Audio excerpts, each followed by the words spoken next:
안녕하십니까. 정치를 알리자입니다. 검찰 독재의 망령, 아직 끝나지 않았습니다. 이재명 대통령 시대가 열리고 검찰개혁이 순조롭게 진행되는 줄 알았더니 곳곳에 독소 조항이 숨겨져 있었습니다. 이름만 바꾼 도로검찰. 수사권과 기소권을 여전히 한 손에 쥐려누는 꼼수. 법사위 박은정 의원과 서영교 의원이 밝혀낸 충격적인 정부 입법안의 실체. 지금 바로 확인하십시오. 자, 행안부 아래 중대범죄수사청을 만들고 중대범죄를 수사하게 하고 법무부 아래 공소청을 두고서 기소와 공소를 유지하도록 만드는 거죠. 요거 딱 하나 네. 통과됐어. 지금 돼 있는 게. 그러면 이제 그 다음은 뭐냐? 2차. 2차를 지금 앞두고 있어요. 네. 그리고 또 3차가 기다리고 있나 봐. 이거 계속 올려주시겠습니까? 2차가 뭐냐? 중대범죄수사청을 이제 만들었으니까 여기 내용을 담는 거야. 그리고 공소청을 만들었으니까 여기 내용을 담는 거예요. 그게 이제 2차야. 네. 요 2차를 정부가 입법을 주도하고 있습니다. 그래서 정부 입법안이라는 단어가 지금 나오고 있는 거예요. 오케이.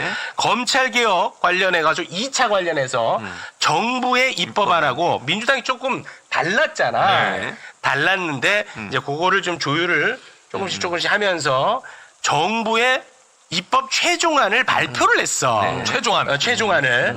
자, 그거를 한번 좀 소개를 해 주시죠. 네. 아까 말씀드린 행안부 아래 중대범죄수사청을 놓고 일원화시키는 겁니다. 이거는 문제 있었잖아요. 네, 요거 있었죠. 일어나. 네, 그리고 6대 중대범죄를 수사하도록 하고 법무부 아래 공소청을 두고 여기에 검사 파면이 가능하도록 네. 그렇게 만들어놨으면 기소 공소를 유지하고요. 그게 다른 점이죠. 이제 이 법안이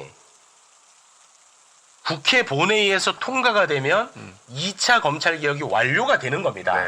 그런데 본회의 통과에 앞서 이 정부 입법안이 문제가 있다고 문제 제기를 하고 있는 국회의원분들이 생겨나기 시작을 했습니다. 그래서 어떤 문제점을 지적하는지 오늘 그 얘기를 한번 좀 해볼까 하는 겁니다. 네, 됐죠? 네.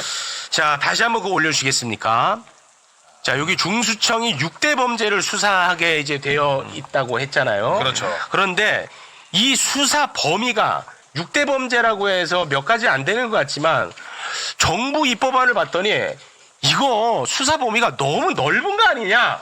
라는 이제 문제 제기를 박은정 의원이 하고 있습니다. 박은정 의원님, 어떤 문제점을 지금 지켜보고 있는 건지 설명을 좀 부탁드리겠습니다. 그거 좀 올려주세요, 표를. 네. 일단은 저게 이제 중수청법의 6대 범죄를 수사를 할 수 있다고 하면서 저 중에 이제 사이버 범죄도 같이 넣었어요. 사이버 범죄는 한 해에 한 30만 건 정도인데 저걸 중수청에서 다 소화를 할 수 없는데 저는 선택적 수사밖에 할 수밖에 없는 거죠.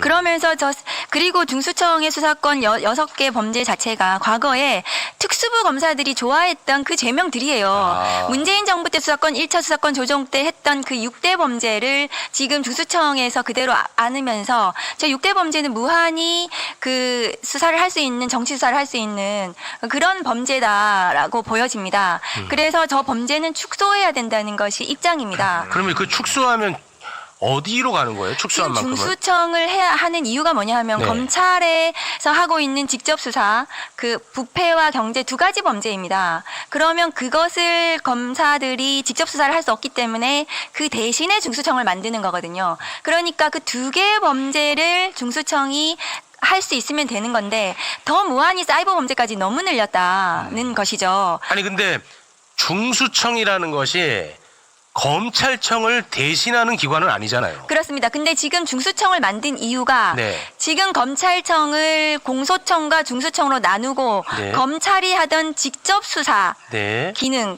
그게 이제 부패범죄, 경제범죄 두 개를 냈습니다. 네. 한 해에 한 4,800건 정도를 수사하고 있어요. 네. 검사는 한 200명 정도가 직접 수사를 하고 있어요. 그러면 그 정도 수준으로 중수청으로 옮기면 검찰에 남는 것은 공소청으로 기능이 남는 거죠. 그런데 중수청은 그게 아니라 아까 그 표 다시 올려주시면 네. 중수청법을 저렇게 너무 대대적으로 크게 6대 범죄까지 하면서 또 문제가 뭐냐 하면 네. 우선 수사권을 저기다 넣어놨어요. 그러면 저 중수청이 모든 수사기관보다 우선해서 중수청이 수사권을 뺏어올 수 있어요. 공수처에서 하는 수사, 국수본에서 하는 수사 너네 전부 다 하지 말고 나한테 보내 이러면 저거는 중수청이 모든 수사기관의 우위에 수사를 할 수 있습니다. 네. 근데 저게 또 뭐가 하고 문제가 되냐면 검사하고의 관계 저게 45조에 규정이 되어 있는데 공소청 검사가 중수청 수사관에게 수사 사항을 통보를 받습니다. 저건 보고를 받는 거고요. 두 번째로 상호 의견을 제시한다고 하니까 저거는 사실상의 수사를 상의해서 수사 지휘를 하는 겁니다. 공소청의 검사가. 그리고 입건 요청. 수사하는 거 보다가 저거 더 수사해. 저 입건해. 추가로 더 범죄 사실 인지해. 이러면 공소청의 검사가 중수청 수사관하고 사실상의 수사 지휘를 하면서 한 몸이 될 수 있는 겁니다. 그럼 저 중수청은 과거에 검사들이 꿈꾸던 대검의 중수부의 부활로 볼 수 있습니다. 왜냐하면 공소청 검사와 한 몸이 되어가지고 네. 저 6대 범죄라는 대대적인 범죄를 선택적으로 정치 수사를 할 수 있는 거예요. 중수청 자체가. 그래서 저 중수청은 괴물 중수청이 될 수 있다는 거예요. 그리고 아까 말씀하셨다시피 이원화에 대해서 비판을 해서 지금 일원화로 네. 바꿨다고 하잖아요. 네, 그렇습니다. 근데 아까 그 표 다시 한번 보여주시면 맨 마지막 거 보시면 네. 부칙에 검사는 다시 대통령령으로 다시 임용할 수 있다는 특별 규정을 둠으로써 저것이 이원화로 할 수 있는 꼼수 규정이에요. 이게 문제네. 그러니까 검사는 판사나 변호사처럼 그냥 수사관으로 신규 임용하면 되지 왜 검사만 특별히 부칙에다가 다시 대통령령으로 따로 정한다는 거예요. 저것은 수사사법관을 비판을 받으니까 부칙으로 숨겨가지고 나중에 검사를 이원화 다시 하겠다는 꼼수 규정입니다. 저 부칙 규정은.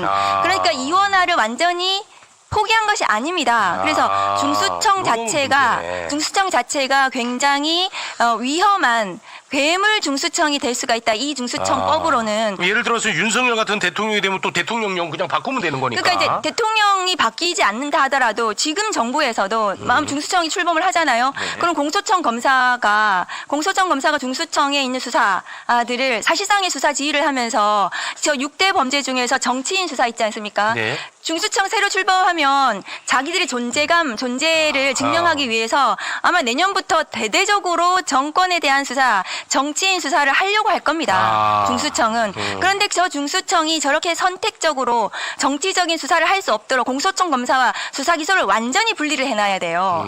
근데 공소청 검사가 이거 아무거나 뭐 해가지고 영장 가져와 해줄게 이렇게 한 몸이 돼서는 안 되는 겁니다. 그렇겠죠. 그리고 중수청이 다른데 국수본이나 다른 데서 잘하고 있는 수사를 마음대로 마음에 안 가져와서, 들면 가지고 와 우리 정치 수사 우리가 할 거야 우선 수사권을 가지게 되면 안 되는 거죠. 그래서 가장 중요하게는 다음 주에 아마 행안위에서 중수청법 심사를 할 텐데 저 우선 수사권과 사실상의 공소청 검사의 수사 지휘권 저 두 가지는 중수청법에 들어가서는 절대로 안 된다.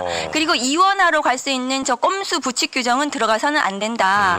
그다음에 저 6대 범죄 중에서도 정말 실질적으로 중수청에서 할 수 있는 범죄로 굉장히 제한적으로 확정해 주셨으면 좋겠다. 그런 생각이 듭니다. 제가 좀 잘 몰라서 또 듣고 보니까 좀 문제가 있어 보이는데. 검찰에 지금 김성태 조작 수사가 문제가 되는 거 아니에요. 그렇습니다. 근데 저 중수청을 통해서 공소청 검사가 조작 수사가 무한히 가능할 수 있는 구조예요. 지금 저 구조는. 공소청 검사가 마음만 먹으면 중수청을 수사 지휘해가지고 조작 수사를 할 수 있는 저런 구조를 만들어놨어요. 지금. 지금의 중수청법은. 그렇습니다. 야, 이거 이원화가 이게 좀 고약하네. 그러니까 이원화가 문제가 많이 됐단 말이야. 여론이 안 좋았어. 그래서 정부 입법안이 일원화됐다. 이것만 이제 보도가 많이 됐단 말이에요. 그래서 역시 됐다, 이거. 소통되는구나 했는데 대통령령으로 상당 계급의 수사관으로 또 임용을 할 수 있게끔 돼 있어. 그럼 우리가 걱정했던 가장 그 문제 이원화, 그것도 공소청에서 그 윗상관으로 오는 이 이원화 가장 문제 삼았거든. 네. 근데 이게 되게끔 해놨네 또. 이거는 고약하네. 요거는 의도적인 고약함이 들어있는 것 같습니다. 개인적인 생각입니다. 네. 그리고 추미애 법사위원장이 이번 정부 입법안에 대해서 문제 제기한 부분이 좀 있더라고요. 공소청법 37조 1항과 2항을 문제 삼았던데 1항과 2항 소개를 좀 부탁드리겠습니다. 네, 37조 1항에 보면 검찰총장 각급 공소청장 및 지청장은 소속 검사로 하여금 그 권한에 속하는 직무의 일부를 처리하게 할 수 있다. 이렇게 돼 있고요. 2항에 보면 검찰총장, 각급 공소처장 및 지청장은 소속 검사의 직무를 자신이 처리하거나 다른 검사로 하여금 처리하게 할 수 있다. 이렇게 돼 있습니다. 이게 뭐냐 간단하게 얘기하면 검찰총장 다시 말해 공소청의 최고의 그 수장은 네. 모든 수사를 내 마음대로 지휘할 수 있다라는 거거든. 근데 이번에 이 입법안에 이게 들어가 있는 거야. 이 권한을 윤석열 검찰총장이 완전히 남용을 해가지고 그 문제를 발생시켰던 거거든요. 네네. 대표적 사례 하나만 좀 소개해 주시겠습니까? 울산시청 사건인데요. 울산시청 사건인 울산시장 선거 하명수 사건 있잖아요. 그 울산지청에서 수사했었어. 그렇습니다. 그런데 월성 원전 사건을 중앙지검으로 옮긴 뒤에 중앙지검을 옮긴 다음에 대전지검 대전지검 생뚱하게 글로 수사하겠어요. 보내버렸어. 그렇죠. 그리고 윤석열이가 거기 가고 격려했어. 그렇지. 예. 결국 무죄가 확정됐어요. 그러니까 이 잘못된 수사로 결론 난 사건이란 난 말이야. 사건이지. 근데 이게 가능하게끔 또 만들어 놓았더라. 요게 이제 추미애 법사위원장의 문제 제기였습니다. 저 규정뿐만이 아니라 그 김학의 출금 사건도 있어요. 김학의 출금 사건은 그 사건이 관할이 안양지청에 있어요. 그게 법무부에서 있었던 일이기 때문에. 근데 그 안양 사건을 수원으로 옮겨요. 이정석 검사가 있습니다. 수원에 자기 똘마니가 있었거든요. 그렇게 해서 공소청장, 검찰총장이 마음대로 사건을 이래저래 옮겨가지고 자기의 신복이 선택적으로 편향적으로 수사할 수 있도록 할 수 있게 하는 게 저 규정인데요. 네. 그런데 저것뿐만이 아니라 지금 한번 보세요. 그 공소청법, 중수청법이 나왔는데 이 프로세스가 조용해요. 그렇지. 검찰이 너무 반발하지 않아. 조용하잖아요. 그 사법개혁 3법 우리 통과시켰을 때 대법원 난리 났잖아요. 난리 났죠. 박영재 그만두고 예. 조이대 뭐 도어 스태핑하고 맞아요. 검찰이 조용합니다. 오. 마음에 드는 거예요. 마음에 든다. 이 공소청법 제가 아까 제 준비한 거 하나 올려주시면 지금 인터넷 들어가셔가지고 네네. 법제처에 지금 그 검찰청법을 치시면 검찰청법하고 이번에 정부에서 발표한 공소청법하고 한번 비교해 보세요. 똑같습니다. 두 개가요. 그래서 검찰의 지금 그 권력 구조를 공소청법에 그대로 만들어놨어요. 똑같이. 그러니까 추미애 법사위원장님이 말씀하신 저 공소청장의 직무 이전 그 검사들의 저 규정도 검찰청법에 있는 규정입니다. 똑같이 만들어놨습니다. 근데 우리가 원했던 것은 지금의 검찰 개혁을 하려고 했던 이유는 검사를 평범한 행정 공무원으로 만들겠다는 거고 그러면 검사들의 특권적인 규정 그러니까 신분 보장이라든가 아니면 보수와 징계 등등의 특권적인 규정을 없애는 거 이런 것들이 검찰 개혁에 들어가야 하는데 지금 검찰청법에 있는 특권적 규정을 그대로 공소청법에 옮겨놨습니다. 그래서 이것은 검찰을 그대로 이름 간판가리만 한 법이다.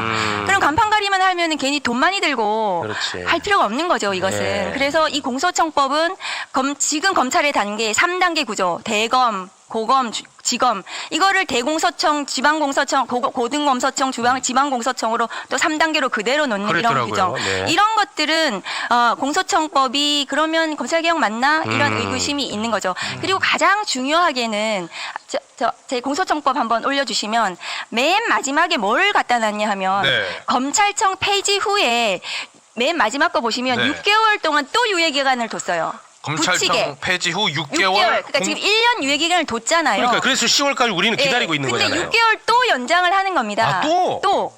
또 6개월 연장을 하는데 저 부칙 규정이 지금 검찰의 검사와 수사관 인력을 그대로 공소청으로 흡수하는 부칙 규정을 그대로 뒀습니다. 아, 저게 핵심인가 그래서 보네. 그게 핵심이에요. 그래서 다음 거 알박기 한다고 제가 말씀드렸는데 네. 저게 서울중앙지검 조직표예요. 만일에 지금 공소청법이 시행이 되면 저 중앙지검에 있는 검사, 수사관, 특활비까지 전부 그대로 스테이입니다. 아, 유예가 되니까. 검찰은 바뀌지 않아요. 똑같네. 똑같습니다. 1년 유예시켰고 6개월을 더 유예시켜. 시켰고 6개월 지나더라도 지금 검사와 검찰청의 수사관이 그대로 공소청으로 옮겨가는 구조를 또 구축에 만들어놨기 똑같네. 때문에 그냥 똑같다는 거죠. 공소청법에 그러네. 따르면. 그러면 이것이 공소청으로 이름만 간판가리만 하는 것이 아닌가? 이런 좀 비판의 지점이 있는 겁니다. 아니 문제네. 아니 1년이나 시간 줬는데 이게 뭐야? 나는 1년인 줄 알았어 임마. 지금까지. 6개월을 왜 또? 6개월을 또 주면 안 되지. 이거 계속 이런 식으로 조금씩. 얘네들이 언제나 그러잖아. 그래, 항상 등자 그래. 하나로 조금씩 그래. 조금씩 넓혀가고. 맞아. 야금야금. 이중구조 물론 우리가 문제 삼니까 부칙으로 일어나 했더니 또 부칙으로 이렇게 야금야금. 매번 이런 식이야. 그러니까 지금의 아유, 정부안은 공소청은 지금의 검찰청을 그대로 온전히 보존하고 보안 수사권까지 부여하면 수사권과 기소권이 분리되지 않은 수사권을 그대로 직접 사건을 보유하면서 중수청이라는 알사탕을 하나 더 주는 거예요. 마음대로 수사할 수 있는. 중수부 같은 거지. 그러니까 중수부 같은. 네. 그러면 검사들은 완전히 땡큐죠. 땡큐지. 이 프로수가 조용한 이유입니다. 이게 조금 제일 네. 그러네. 그나마 다행이다가 아니라 오히려 더 잘 됐다가 되는 겁니다. 영상을 보시면서 등골이 서늘하지 않으셨습니까? 우리가 그토록 염원했던 검찰개혁. 이재명 대통령 시대가 열리면서 드디어 완성되는 줄 알았습니다. 하지만 관료 조직과 기득권 법조 카르텔은 교묘했습니다. 겉으로는 수사 기소 분리를 외치며 간판을 바꿔달았지만 그 내용은 도로 검찰이었습니다. 첫째, 중대범죄수사청, 중수청이 검찰의 직접 수사권을 그대로 이어받는 것도 모자라 우선 수사권이라는 괴물 같은 권한을 쥐게 됩니다. 경찰이나 공수처가 수사 잘하고 있어도 입맛에 맞으면 언제든 사건을 뺏어올 수 있다는 뜻입니다. 둘째, 공소청 검사가 중수청 수사관에게 사실상 수사 지휘를 할 수 있게 만들어놨습니다. 이러면 과거 검찰청 특수부와 다를 게 무엇입니까? 수사와 기소가 한 몸이 되어 조작수사, 표적수사를 일삼던 그 시절로 돌아가겠다는 겁니다. 셋째, 부칙을 통해 기존 검사들이 옷만 갈아입고 수사관으로 재임용될 길을 열어뒀습니다. 사람은 그대로인데 조직 이름만 바꾼다고 개혁이 됩니까? 이것은 국민을 기만하는 대국민 사기극이나 다름없습니다. 우리가 피고인 윤석열을 왜 탄핵시켰습니까? 검찰권을 남용해 정적을 죽이고 살아있는 권력에는 면죄부를 주는 그 무소불위의 권력을 해체하기 위해서였습니다. 그런데 지금 국회에 올라온 정부 입법안대로라면 제2의 윤석열, 제3의 한동훈이 또다시 나올 수밖에 없습니다. 다행히 박은정 의원, 서영교 의원, 그리고 추미애 법사위원장 같은 깨어있는 의원들이 이 독소 조항을 찾아내고 막아내려 하고 있습니다. 하지만 저항이 만만치 않습니다. 기득권 세력은 자신들의 밥그릇을 지키기 위해 이 법안을 원안대로 통과시키려 할 것입니다. 이재명 대통령의 성공적인 국정 운영을 위해서라도 이 가짜 개혁안은 반드시 수정되어야 합니다. 완전한 수사 기소 분리만이 답입니다. 정치를 알리자는 끝까지 이 법안의 처리 과정을 감시하겠습니다. 여러분도 눈을 부릅뜨고 지켜봐 주십시오. 검찰개혁의 완수는 결국 깨어있는 시민의 힘으로만 가능합니다. 진실을 알리는 힘, 구독과 좋아요로 함께해 주십시오.